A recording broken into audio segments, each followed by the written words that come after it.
sebetulnya itu mengandung simbol bahwa rektorat itu satu harapan Betul, menuju Pak. pada satu yang lebih baik lagi, lebih besar dan lebih baik lagi. baik. Betul. Jadi itulah simbol dari langkah-langkah yang sedang kita Betul.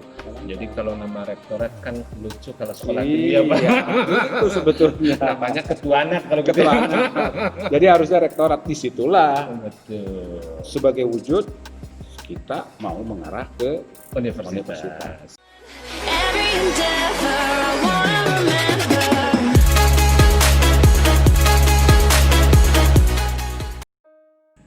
Assalamualaikum warahmatullahi wabarakatuh. Jumpa lagi Waalaikumsalam. bersama saya Kang Asep Sutian dalam BTH Channel TV.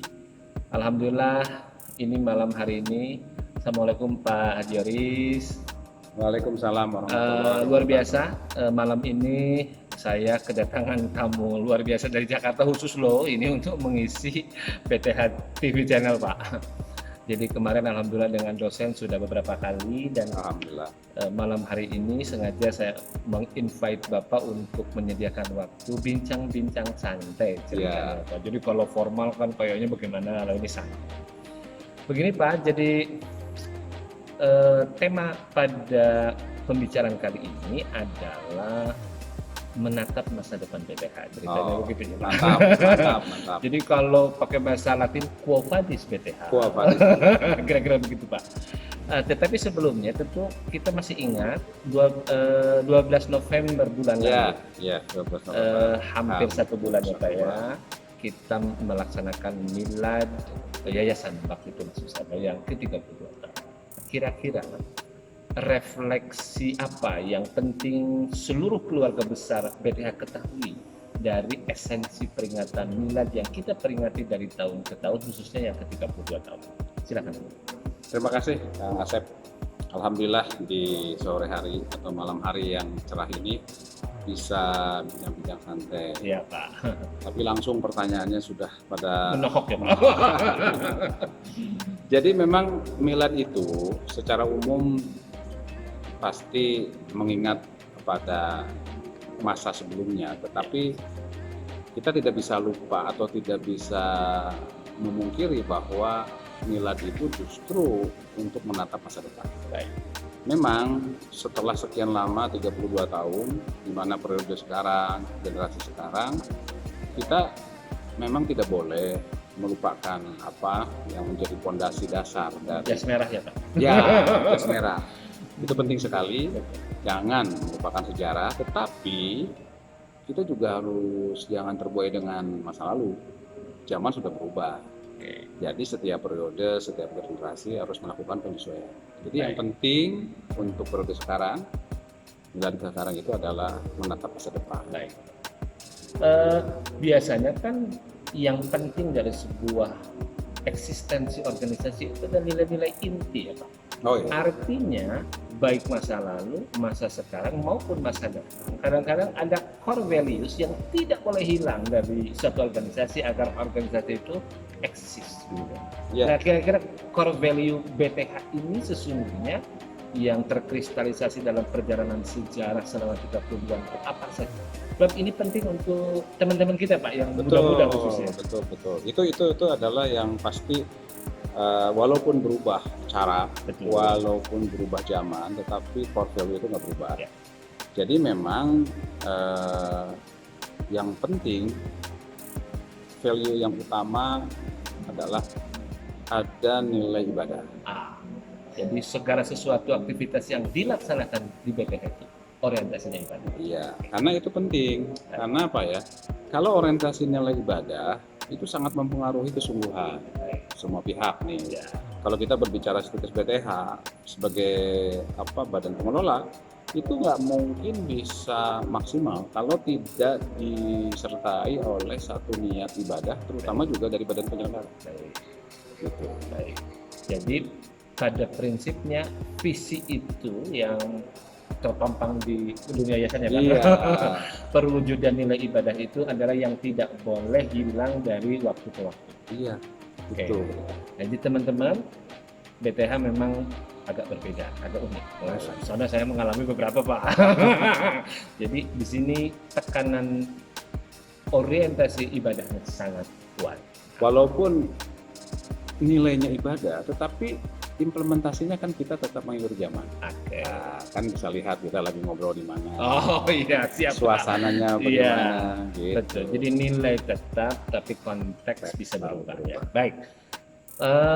Sebagai badan penyelenggara, Pak, Bapak kan kalau tidak salah di yayasan sebagai pembina, ya. Nah, sebagai badan penyelenggara tentu mungkin ada suara karena tidak semuanya keluarga besar ini ketika memahami satu konteks bisa sama terhadap Oh, pemahaman pasti, semua. pasti.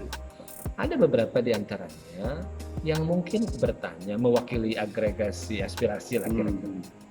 Kira-kira mau dibawa kemana BPH ini? Oh kira-kira nggak kayak begitu kan? Ini mau dibawa kemana? Dan alhamdulillah kemarin saya dengar di 32 tahun saat ini BPH sedang ancang-ancang melakukan sesuatu.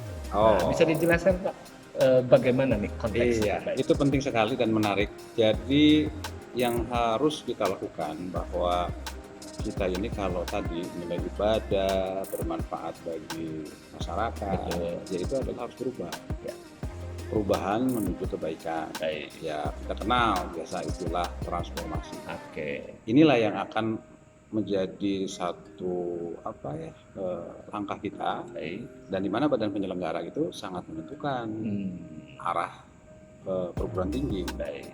Karena akan mensupport ataupun akan melakukan satu langkah-langkah strategis. Oke. Tentu saja itu akan berpengaruh terhadap pengembangan program kita. Baik, jadi pikiran badan penyelenggara itu insya Allah tidak akan keluar dari kepentingan untuk lebih membawa organisasi lebih baik ya Pak? Pasti Nah, harus. Karena kan banyak mungkin ada daripada apa-apaan sih, ngapain sih harus berubah, kan sudah nyaman Pak katanya begitu. Betul, betul. Jadi memang justru perubahan itu satu yang pasti. Oke, keniscayaan. Pak. Keniscayaan. Betul. Nah, jadi saya yakin semua orang itu sudah paham bahwa memang perubahan itu adalah sesuatu untuk kemajuan. Nah, untuk BTH memang kita harus dan memang kita yakin gitu bahwa ini juga proses sekarang Ya, bisa seperti ini karena perubahan-perubahan baik, dari periode-periode yang sebelumnya, dari mulai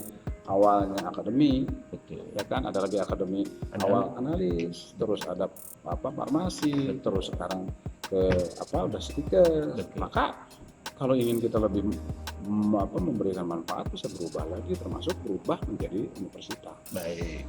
Jadi salah satu kata kunci bahwa perubahan ini memang ditujukan untuk sebuah langkah jawaban atas masalah-masalah yang kita hadapi saat ini. Iya. Kan kita nggak mungkin ya memberikan solusi dengan cara-cara yang lama. gitu ya, Betul. Pak.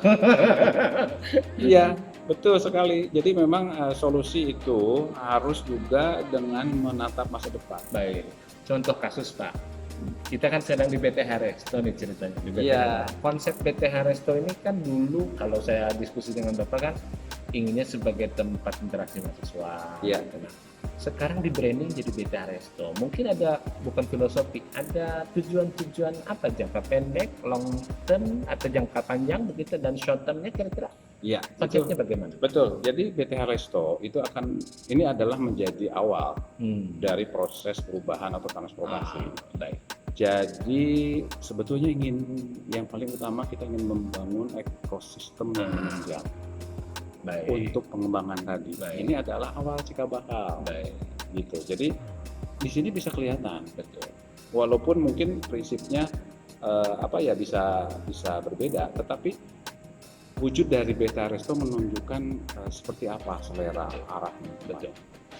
Berarti visi entrepreneurialnya sudah kelihatan. Iya. ya, Pak? Betul. Jadi memang kita itu ada hal yang prinsip dalam Oke. pengelolaan tinggi. Tujuannya adalah mutu, Betul. tapi tata kelolanya itu adalah korporat. Nah, inilah sebetulnya kita bisa melihat betul. orang kalau hanya memandang bahwa membuat tempat untuk makan hanya berpikir kafeteria. Betul. Ya sederhana, ya kan? Asal Asal ada bisa tempat tempat makan, ya. makan begitu. Tapi jangan sampai sia-sia. Pertama lokasi kita udah bagus. Betul. Kedua, sebetulnya itu zaman sekarang orang sudah bekerja itu, belajar itu di tempat-tempat, Betul. di kafe, di resto. Nah itu yang harus kita sesuaikan. Betul. Tetapi di sini juga punya nilai ekonomis yang Betul. bisa kedepannya mensinergikan Betul. dalam konteks bahwa badan penyelenggara sudah harus berpikir. Tidak hanya berpikir untuk pengembangan itu hanya sumber dari mahasiswa. Baik. Ini adalah awal atau cikal bakal Betul. kita membangun satu ekosistem, satu usaha, satu kegiatan Betul. yang mudah-mudahan kedepannya itu akan menjadi alternatif, Berkembang selain dari yang selain selama dari ini ada. gitu. Baik, terima kasih Pak. Nah, lalu kemudian selain PT Resto kan kita juga 32 tahun ini kita meresmikan rektorat Pak ceritanya. Wah, Alhamdulillah. ini akhir-akhir ini saya lihat jadi tempat selfie juga mahasiswa ya. Alhamdulillah. Bagaimana Pak dulu ketika awal ide rektorat ini? Kan ini semacam ide yang ketika ini sudah berwujud, ternyata tidak berhenti di situ ya Pak. Ada lagi akselerasi. Wah, sehingga memang Pak Yuga Farok kita langsung Pak. Jadi tidak pernah berhenti kita dari Betul. satu aktivitas lalu muncul lagi tantangan Betul. aktivitas lain. Nah, Betul. tantangan ketika rektorat sudah dibangun kira-kira apa Pak? Iya, itu penting sekali karena memang rektorat bisa kita lihat secara wujudnya sudah jadi gedung yang sekarang itu jadi ikon bagi Ikon baru lah, Pak. BPH ya khususnya. Sebetulnya itu mengandung simbol bahwa rektorat itu satu harapan Betul, menuju Pak. pada satu yang lebih baik lagi, lebih besar dan lebih baik besar, lagi. baik. Betul. Jadi itulah simbol dari langkah-langkah yang sedang kita Betul. jalankan. Jadi kalau nama rektorat kan lucu kalau sekolah tinggi ya Pak. Iya, itu sebetulnya Namanya ketua anak kalau gitu. ketua anak. Jadi harusnya rektorat disitulah Betul. sebagai wujud kita mau mengarah ke Universitas. Baik Pak Yoris. Jadi teman-teman sekalian, Badan Penyelenggara sebagai determinan penting dalam kemajuan perguruan tinggi swasta ini semuanya tergantung yayasan sih Pak. Saya lihat PTS lain mohon maaf. Artinya kalau yayasannya memble, mohon maaf gitu Betul. ya memble juga lembaganya. Nah Betul. ceritanya kan alhamdulillah nih Pak. Pemeringkatan Stikes BTH juga setiap tahun selalu menunjukkan indikator yang menggembirakan. Nah kira-kira apresiasi apa dari Bapak sebagai badan penyelenggara terhadap kinerja kelembagaan yang selama ini sudah dicapai oleh teman-teman dari setiap UPK Pak? Karena yayasan punya 4 UPK Pak. Iya, Ada iya. Stikes, ada klinik, ada LKSA dan juga ada BSH. Ya. Kira-kira begitu. Sebetulnya apresiasi itu sudah kita lakukan. Dalam artian apresiasi itu bentuknya banyak. Betul. Yang paling hakikat itu adalah sebetulnya apresiasi yang sangat penting itu adalah merespon dalam bentuk bagaimana membangun lembaga ini menjadi lebih besar. Oke. Sehingga kesinambungan Sustainabilitas ya Pak. ya untuk kita dan juga untuk para pekerja, Betul. untuk semualah. Ya. Jadi itu akan ada yang harus kita wujudkan. Itu sebetulnya pengembangan ini sebetulnya pada hakikatnya itu adalah merupakan apresiasi. Betul. Karena mereka sudah berbuat baik, Betul. harus kita kembangkan. Betul. Karena efeknya itu akan banyak, Betul. kesempatan akan banyak. Betul. Tapi kalau kita lihat dalam konteks lebih sempit lagi, tentu saja apresiasi diberikan Betul. dalam bentuk sesuai kewenangan yayasan dari sisi kesejahteraan, ada reward, Betul. baik itu penghargaan masa kerja, ada juga yang umroh. Karena sekarang ini juga pencapaian satu organisasi itu kan tidak lepas dari pencapaian individu. Betul Pak. Nah, kita harus lebih tajam. Betul. Jadi penghargaan itu memang ada penghargaan secara kelembagaan, Ada ada secara penghargaan pada individu, dan individu pun sudah kita berikan. Betul. Kemarin ada dosen yang akan berangkat umroh, ada teknik yang mau berangkat umroh. Sudah merata lah ya. Sudah. Semua istilahnya klaster dari pekerja itu masuk. Betul. Ya. Baik. Kalau UPK lain Pak? Nah, kebetulan misalnya klinik. Mungkin teman-teman di klinik lagi menunggu nih klinik mau dibawa kemana. Oh, nah, ya. kira-kira begitu Pak. Betul. Jadi gini, memang kan kita tadi saya bilang di awal kita akan membangun ekosistem. Ya. Jadi kalau kita berbicara ekosistem, kita tidak hanya tergantung pada yang satu. Kita sebagai perguruan tinggi di bidang kesehatan, Betul. memang kita ya membangun satu tempat untuk ya praktek atau untuk sebagai wujud apa ya nyata gitu ya Betul. dari apa namanya pembelajaran itu ada klinik. Klinik ini adalah sebetulnya memang kalau lihat dari awal cita-cita awal berdiri yayasan ini salah satunya mendirikan rumah sakit. Rumah sakit. Tapi mendirikan rumah sakit tidak semudah Membalikkan telapak tangan. sehingga kita mulai dari klinik dulu. Betul. Tetapi kita tempatkan klinik di depan, Betul. di jalan Masudi. Mas Udi. Nah ini nanti ke depannya menjadi bagian dari ekosistem yang memang kita sudah rencana untuk dikembangkan minimal levelnya dari pertama ke utama. Jadi bertahap ya Pak. Bertahap. Jadi klinik pertama ke utama. Utama. Setelah itu mungkin ada pengembangan lain lagi. Betul. Gitu ya, Pak. Teman-teman klinik jangan khawatir gitu.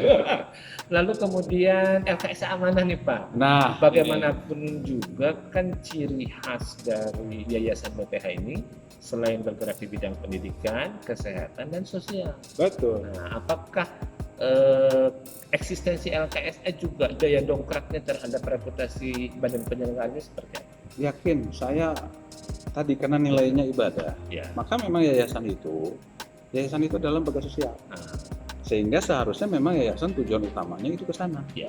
Nah, wujud nyata daripada tujuan yayasan terutama BTH adalah LKSA. Nah, dan LKSA ini saya aku yakin ini yang memberikan Keberkahan. keberkahan Ya, buat Pak. BTH. Betul. Karena memang sebagian daripada zakat perusahaan atau zakat lembaga Betul. itu masuknya di sana. Dan sekarang ini menjadi sesuatu yang luar biasa, Betul. memberikan warna, memberikan spirit, dan ke depan pun LKSA Amanah kita akan kelola secara profesional karena kita alhamdulillah sudah akreditasi A. Betul. Dari Ya, ini Kemensos ya, Pak. Kemensos, sehingga ke depannya pun kita akan kelola lebih jauh lagi dari situ dengan bentuk-bentuk tata kelola Baik. yang lebih baik. Kan ada keharusan untuk mendirikan ekonomi produktif gitu ya. Oh ya. Sektor-sektor ekonomi Betul. produktif. Mungkin nanti bisa bersinergi juga dengan yang BPH lain, Resto, dengan yang lain. gitu ya. Iya memang. Jadi salah satu kenapa juga kita ada akreditasi A untuk lembaga kesejahteraan anak ini memang tidak terlepas daripada adanya kemampuan untuk melakukan entrepreneurship. Kita di sini memang ada BTH Resto. Nah sekarang alhamdulillah mereka di LKSA itu sudah hidroponik. Mengembangkan itu. Hidroponik sudah berjalan, Betul. itu bisa mensuplai kepada Betul. BTH Resto. Kalau ada kebutuhan sayuran-sayuran Betul. yang dibutuhkan, ya. Ada lagi yang terkait dengan masalah lahan yang sudah dipunyai oleh yayasan Oke. dalam bentuk sawah, Betul. itu dikelola oleh LKSA. semua. LKSA, sehingga itu bisa menghidupi santri Betul. atau anak-anak dan juga untuk pemasukan buat LKSA. Betul Pak. Nah, satu lagi BSH Pak. Oh, ya, jadi BSH ini memang itu satu anugerah lah kita dapatkan hibah ya. Betul. Tidak semua Lembaga dapat. Kenapa? Karena ini yang penting nih. Pemerintah pun mau membantu kalau kita tata kelola baik. Betul. Karena ini yang prinsip sekali nih dengan yayasan-yayasan lain. Betul. Kami declare bahwa di BTH ini yayasan tanah itu milik yayasan. Semuanya sudah atas nama Sama yayasan. yayasan, malah ada yang sudah diwakafkan. Kalau wakaf sudah mutlak tidak Permanen bisa ya, Pak? permanen. Nah dengan kondisi seperti itu pemerintah percaya bantuan-bantuan yang bentuk fisik syaratnya adalah atas nama yayasan sehingga itu tidak kemana-mana. Nah kedepannya BSA ini memang akan dikelola semakin lebih profesional. Tetapi yang konteks membangun ekosistem yang baik, maka kita akan mendorong satu tata kelola yang dimana unit-unit kegiatan ini kita akan kelola dengan profesional. Baik. Nah, balik lagi Pak, pertanyaan yang tadi, semua perubahan itu ada yang mengatakan tetap dibolak-balik aset berharga itu human resources katanya. Setuju nggak Pak? Setuju sekali. Nah, bagaimana cara Bapak memandang dalam konteks transformasi ke depan ini apa yang dibutuhkan oleh BPH berkaitan dengan pembinaan atau penguatan SDM? Ya, jadi memang kita punya cerita ya bagaimana zaman dulu Cina membangun tembok Cina. Tembok Cina itu ya Pak. Ya, tembok Cina yang begitu kokoh dan panjang. Kebetulan saya udah lihat sendiri gitu ya. Betul. Wah, luar biasa kan. Tapi 10 tahun setelah itu tuh tetap aja dijajah. Betul. Kenapa? Karena Cina itu waktu itu nggak memperhatikan dari sisi mental penduduknya. Jadi para penjajah atau musuh itu masuk dengan cara menyuap. Jadi itu persoalan value dari para SDM. Jadi, tapi pertama SDM adalah penting. Ya. Jelas, sangat penting. Kalau SDM bagus, maka akan bagus. Baik. Ya, saya sih bersyukur bahwa SDM Stikes BTH dengan pencapaian yang sekarang ini juga tidak lepas dari kualitas yang bagus. Tapi tentu saja itu tidak cukup Ya. untuk sekarang. Kita perlu terus untuk menjaga SDM yang bagus. Pertama, kita harus selalu ada penghargaan terhadap SDM. Penghargaan terhadap SDM itu ya bukan hanya dalam sisi uang saja, itu penting.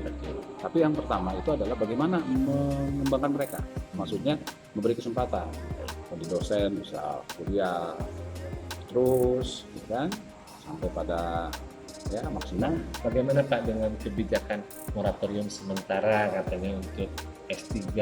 Kan apakah tidak bertentangan dengan visi kita untuk punya SDM yang bagus? Oh ya, Nah. sebetulnya kan kita itu walaupun bagaimana satu kebijakan itu memperhatikan kondisi. Nah, Jadi ada konteksnya. ada gitu. konteksnya, itu kan. Ya, Ya apa namanya konteks saat ini.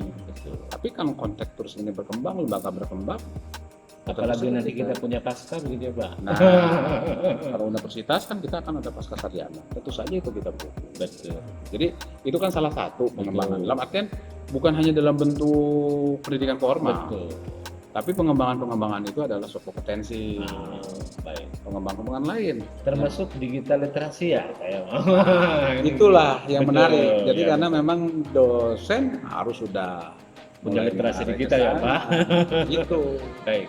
Jadi apakah akan ada satu concern khusus tidak dari badan penyelenggara terhadap tuntutan perkembangan teknologi informasi?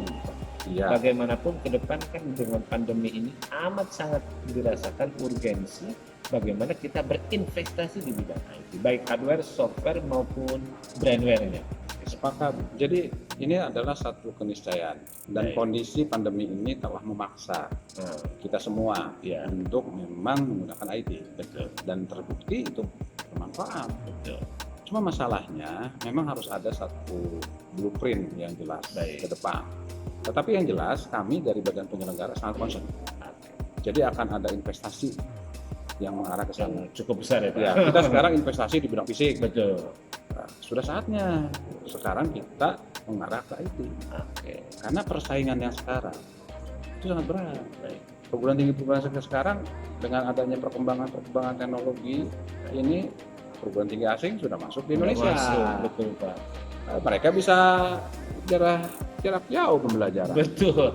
Monash University Mau- Pak, ya, Australia Pak. sudah masuk di Indonesia di BSD. Betul. Nah, kalau kita tidak menginvestasikan ke IT, walaupun gedung kita bagus, tempat kita luas, percuma. Oleh karena itu kami akan fokus ke sana. Tetapi memang fokusnya itu ada dari sisi ya bukan dari sisi hardware, dari sisi software, tapi yang penting brandware. Brandware. Nah ini para dosen, Ya. ini yang perlu dan semualah. Tendik juga Baik. harus mampu dan harus bisa mengikuti perkembangan Baik. teknologi. Artinya kalau tanpa disertai perubahan mindset berat juga ya Pak. Berat. Mau tidak mau harus ngikut. Nah, dalam situasi semacam ini saya kira mungkin ini pertanyaan terakhir Pak. Apa yang perlu dilakukan oleh kita lah sebagai bagian dari keluarga besar Yayasan BTH? Kan kadang-kadang waduh saya tidak bisa nih ikut perubahan begini, aduh nyerah gitu kan, mungkin ada yang begitu Pak. Tapi juga saya harus adjust, harus adaptif dengan perubahan-perubahan sehingga dia bisa survive. Gitu. Nah, saran Bapak kepada teman-teman semua, karena memang SDM itu heterogen, disparitasnya tinggi sekali, Ya. baik pengalaman, pendidikan formal. Apa yang perlu menjadi pegangan umum bagi mereka untuk menatap BPH ke depan yang tadi digambarkan oleh Bapak? Satu, saya sangat yakin bahwa SDM BTH itu secara keseluruhan bisa menyesuaikan. Jadi harus yakin. Baik. Jadi yakin dulu. Yakin ya. dulu. Kedua, tentu saja kita juga mempertimbangkan hal tersebut. Baik.